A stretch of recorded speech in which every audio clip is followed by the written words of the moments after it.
네, 평안을 누리세요라는 제목으로 말씀 전하겠습니다. 제가 때때로요, 안부가 궁금해서 어떻게 지내십니까? 이렇게 여쭤보면 이런 답변을 많이 듣는데요. 어제가 오늘이고 오늘이 내일이지요. 만날 똑같습니다. 그러고는 보통 이렇게 말씀하신 다음에 한숨을 이렇게 한번 꼭 쉬셔요. 이렇게 답변하신 말씀 속 뜻은 매일의 삶이 똑같이 반복된다라는 의미이기보다는 그렇게 나쁘지도 않지만 또 그렇다고 그렇게 좋지도 않은 상황이 날마다 계속 되지요. 혹은 바라고 원하던 것들이 이루어지지는 않네요 라는, 혹은 좋은 일은 별로 없는 것 같습니다 라는 그런 아쉬움의 표현이지 않을까 싶습니다. 하지만요, 무언가 특별한 일이 없이 날마다의 삶이 반복된다는 것, 그래서 내일의 삶도 오늘처럼 내일도 똑같은 일이 일어나겠구나라는 그런 예측 가능한 범위에 있다는 것은 이러한 삶이 별거 없거나 나쁜 삶이 아니라 사실은 이러한 삶이야말로 바로 우리 육이 누리는 평안의 삶입니다.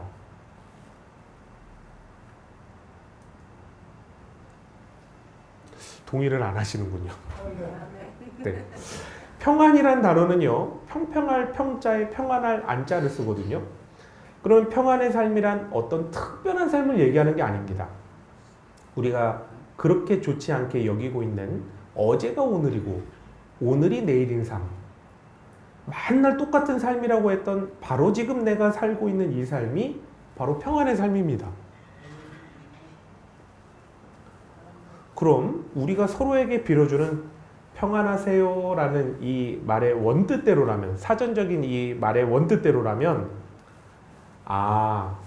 한국인의 정서상 딱히 원하는 상태는 아니구나. 상대방으로부터 딱히 듣고 싶은 말도 아니구나 라는 걸 알게 됩니다. 그래서 한국에서요, 평안하십시오 라는 인사의 그 진정한 의미가 통하는 곳이 한 곳 있습니다. 어딜까요? 평안하십시오. 이게 참 진실된 의미로 전달되는 곳은 한 곳, 바로 고인이 누워 계신 장례식장. 거기서만 진정한 의미가 통합니다. 살아있는 상대에게는 보통요, 식사하셨습니까? 부자 되세요. 형통하세요. 바라는 모든 일들이 이번 주엔 다 이루어지길 바랍니다 라고 인사를 우리는 서로 하는 경향이 많이 있지요. 근데 오늘 본문 말씀 27절을 보십시오. 예수님께서 말씀하시길 평안을 너희에게 끼치노니 곧 나의 평안을 너희에게 주노라 라고 말씀하십니다. 따라서 예수님께서 말씀하시는 이 평안이 정말 치열한 경쟁 속에서 살아남아야 하는 우리 한국인인 우리에게는 어떻게 다가오냐면요, 좀 맥이 확 하고 풀리는 그런 말씀으로 다가옵니다. 게다가 16장 33절을 보십시오. 예수님께서 이렇게 말씀하시죠.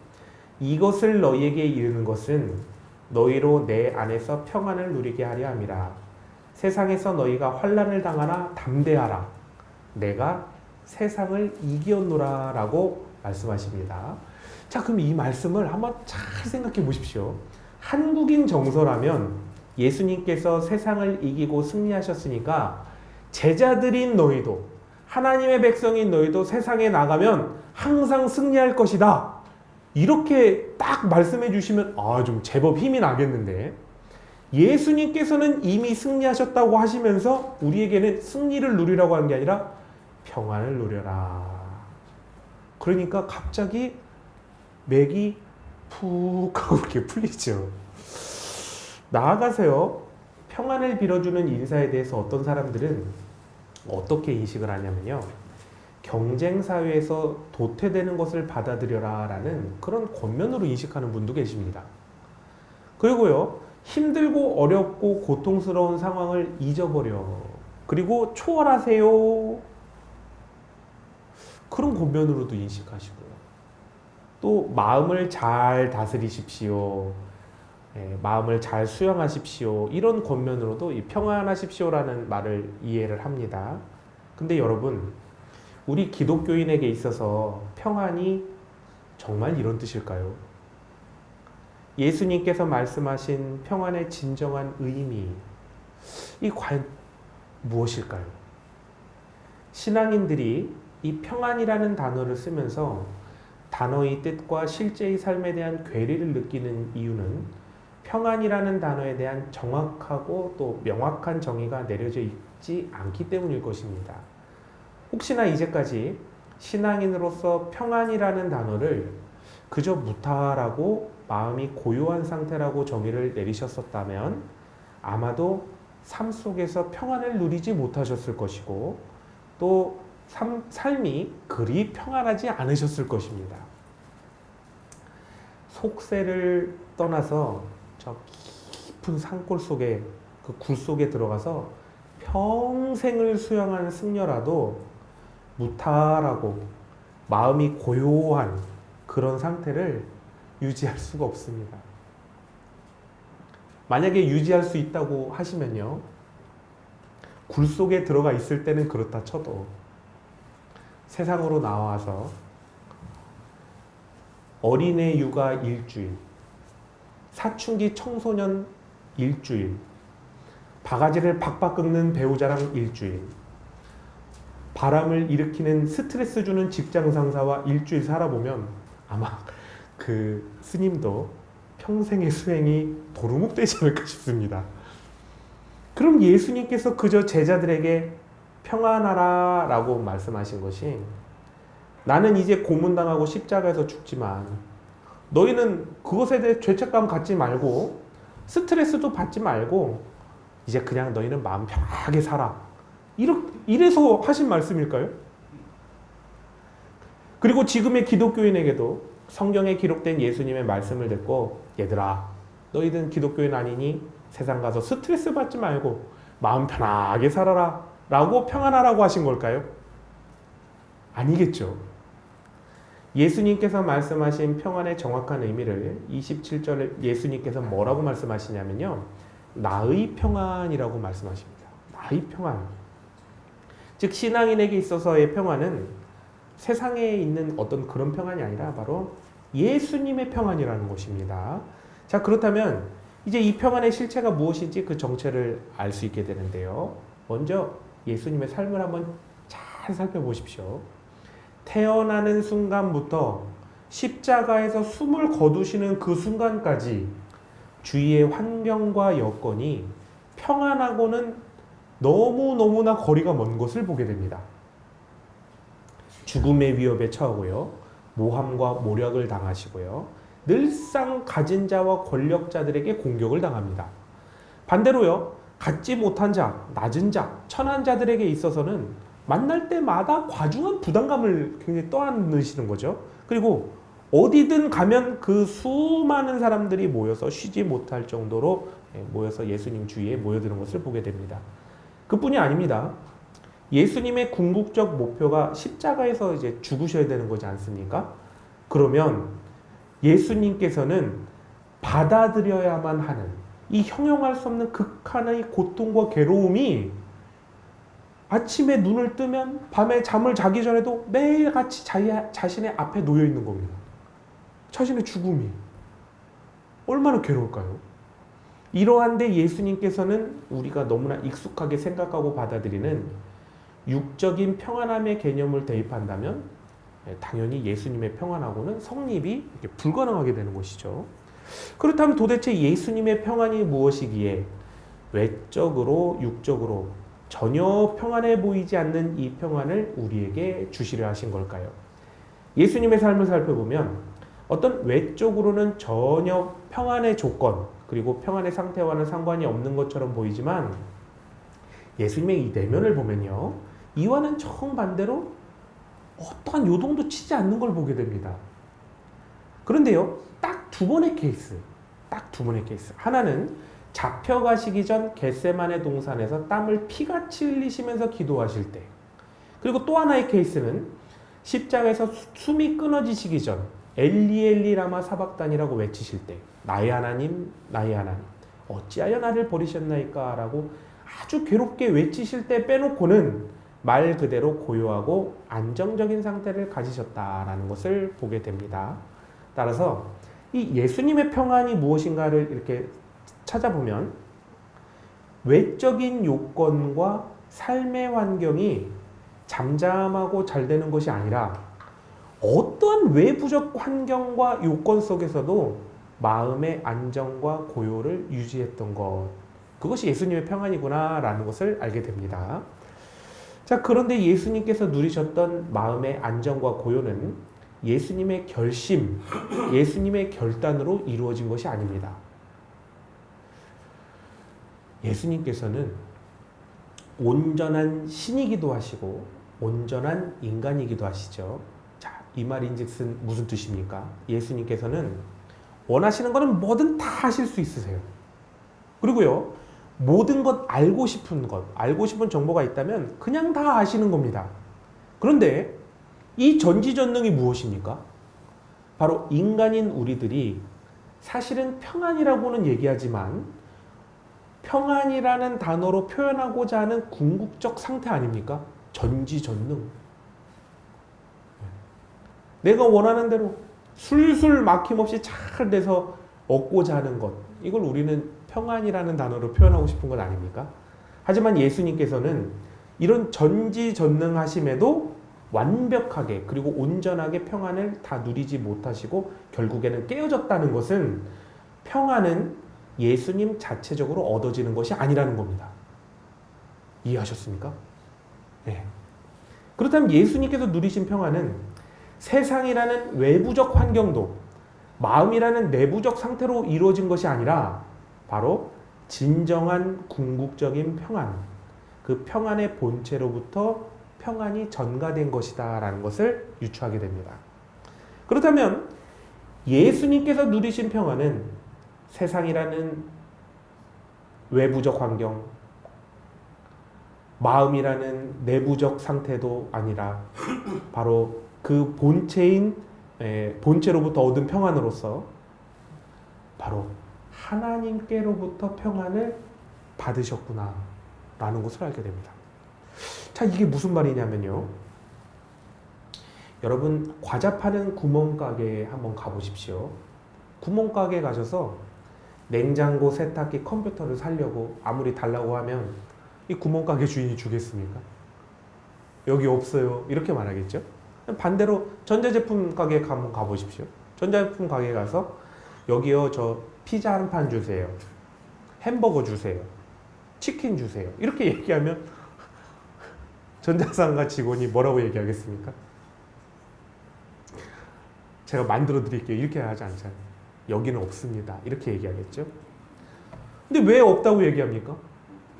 없으니까 없죠. 맞습니다. 잘 생각해 보십시오.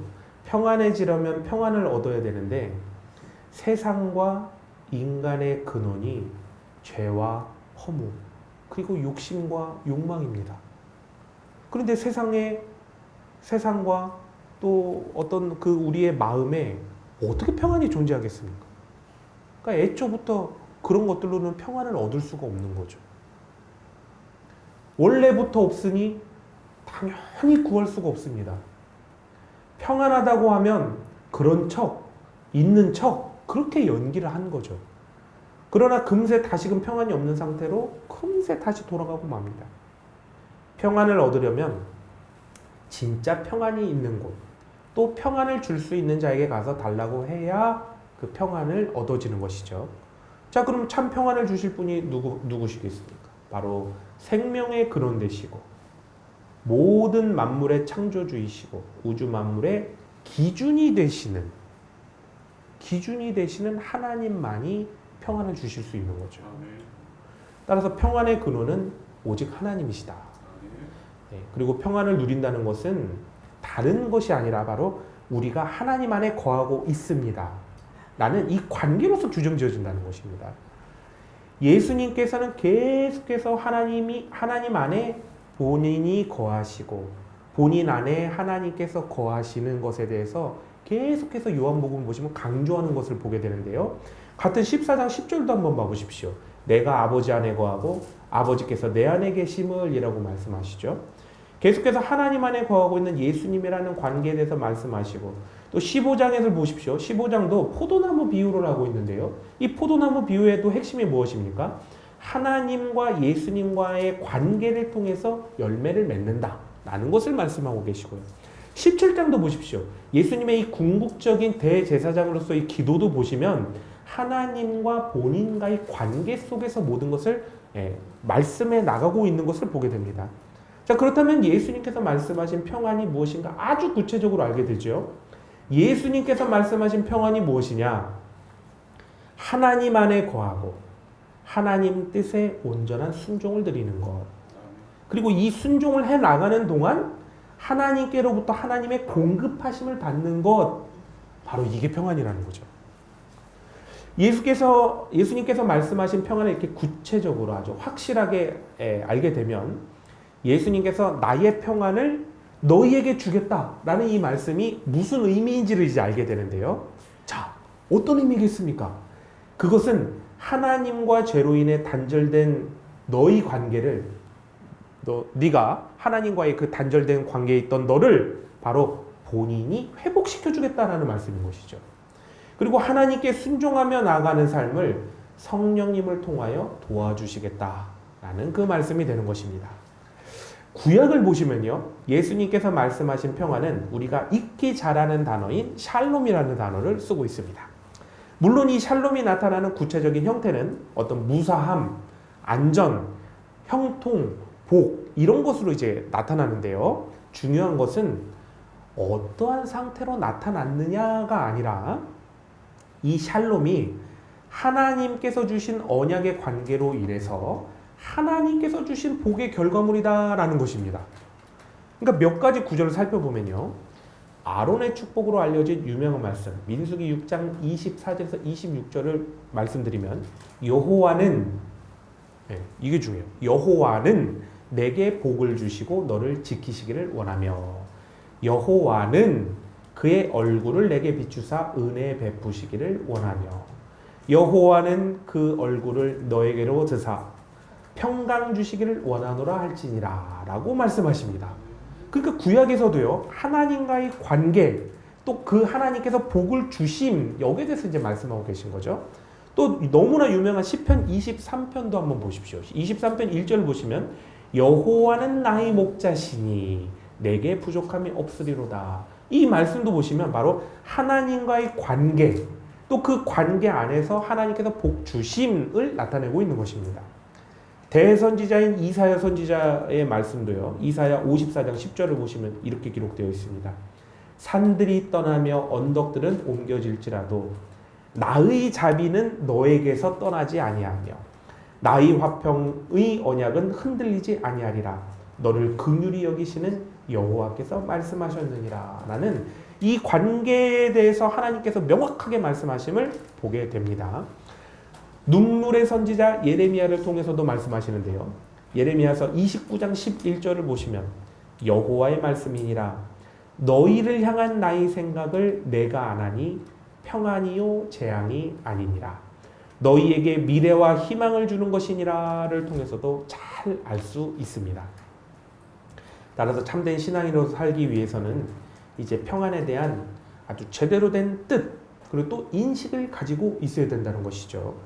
그래서 기독교인에게 있어서 평안은 어떤 마음이 고요하고 잠잠하고 어떤 주위의 상황과 형편이 좋아지는 것, 그것만을 말하는 것이 아니라 적극적으로 하나님 말씀에 순종하여 살기 위해서, 또 하나님 안에 거하기 위해서 해야 되는 신앙적 투쟁을 말하는 것입니다. 또 성령님의 도우심을 받으면서요, 하나님의 뜻을 이 땅 가운데 이루어 드리기 위하여 은혜의 역사를 이루어가는 일인 것이죠.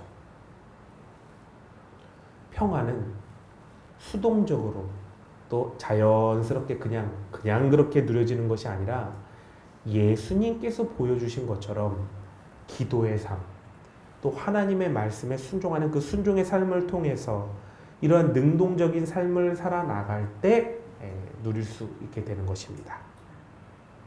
세상은요, 우리를 가만히 놔두질 않습니다. 사단과 마귀도요, 얼마나 열심인지 우리를 가만히를 안 두지 않습니다.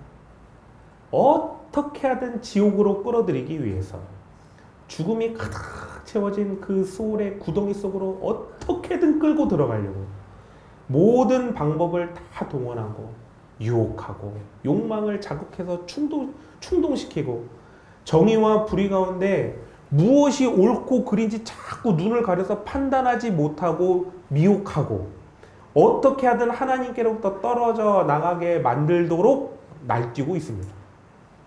이러한 사단 마귀가 우글대는 세상에 나아가는 기독교인들에게 우리가 평안하십시오라고 말하는 것, 이러한 세상 속에서 평안히 살아가십시오라고 축복해 주는 것, 이것은 세상과의 전쟁을 앞두고 참전하러 나아가는 십자가 군대를 향하는 큰 격려의 말씀입니다. 세상 속에 치열한 전투를 치르고 있는 믿음의 형제를 향한 큰 응원을 해주는 것이죠. 자, 그럼 사랑하는 성도 여러분, 평안을 누리기 위해서 우리 어떻게 해야 될까요? 유독 한국 사람들은 이 무엇을 해야 될 것 같습니까? 라고 이렇게 말씀을 드리면 이제 뭔가를 열심히 해야겠구나 라고 생각합니다. 그렇게 뭔가를 열심히 해야 선이고 덕이라고 여기는 게 우리 한국인의 미덕이죠. 그래서 평안하라는 권면을 이렇게 받아들일 수 있습니다. 자, 열심히 이제 세상에 나가서 사단 마귀와 막 싸우고 악한 세상의 가치관 신념과 싸워서 이겨야겠다. 어떻게든 열심히 싸워서 이겨야겠다. 내가 반드시 기필코 이기리라, 이렇게 생각을 하십니다.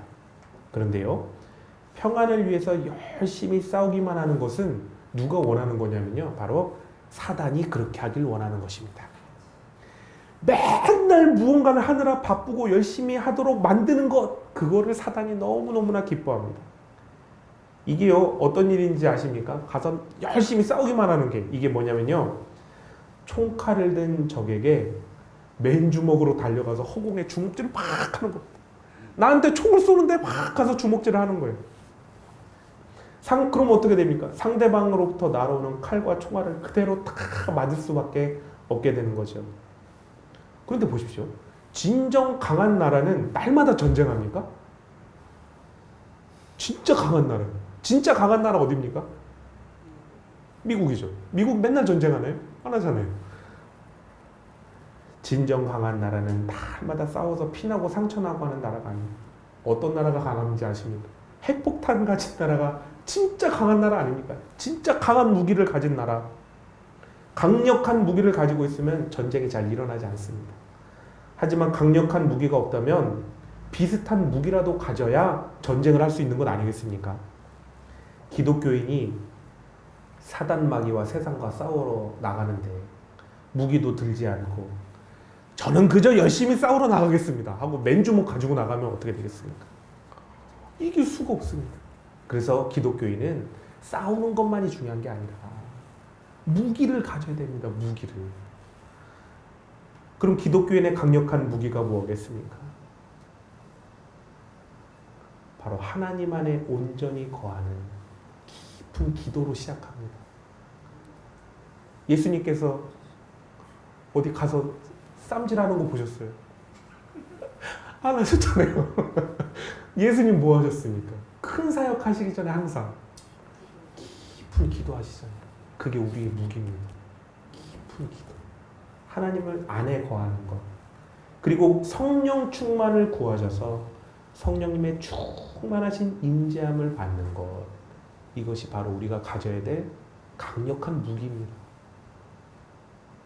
하나님과의 교류도 없고 성령 충만도 구하지 않고 그저 나가서 열심히 사는 것, 그냥 하루하루 열심히만 사는 것, 이것은 정말로 세상과 사단 마귀로부터 더 집중 포화를 받아서 그야말로 이제까지 입으로 말해온 어제가 오늘이고 오늘이 내일이지 별로 좋을 거 없어요. 네, 그냥 하루하루 죽지 못해 살아갑니다. 이렇게 고백하게 되기 쉽다는 말이죠. 사랑하는 성도 여러분, 우리 강력한 무기를 갖고 나아갔으면 좋겠습니다. 강력한 기도의 능력을 날마다 체험하며 나가시는 성도님 되면 좋겠습니다. 어디 핵폭탄이 성령 충만보다 세겠습니까? 강력한 성령 충만을 구해서 우리 받으면 좋겠습니다. 그래서 악한 사단 마귀를 쳐부수고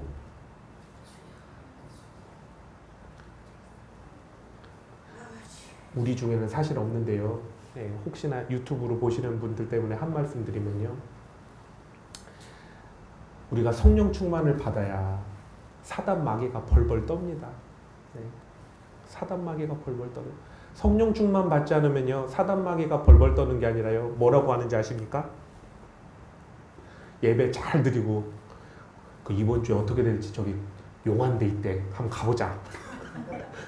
그렇게 되는 겁니다. 우리가 성령 충만을 받아야 죽음이 가득한 세상을 이길 수 있습니다.